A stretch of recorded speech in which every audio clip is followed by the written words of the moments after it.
China দুয়ারিতে দুইটি সাপ দেখতে পাচ্ছেন, একটি জলধরা, অপরটি হচ্ছে ওয়াল স্ক্রেট বা কালাস।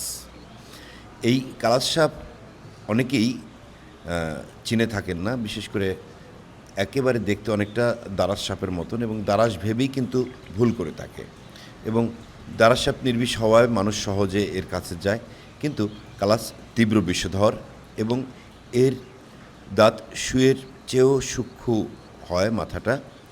তো যে কারণে এ যদি দংশন করে বোঝারও কায়দা নেই যে দংশন করেছে।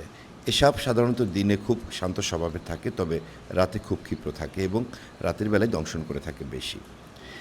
তাই সাধারণত শোবার সময় ঘুমের ভিতরে এ সাপ কামড় দিয়ে থাকে। তাই দারাস ভেবে কালাস সাপকে ভুল করবেন না এবং এ সাপ না বুঝে এ সাপের কাছে কেউ যাবেন না। সুস্থ থাকুন, সাপ চিনুন, আর কখনো কাউকে সাপ কামড় দিলে চিকিৎসকের কাছে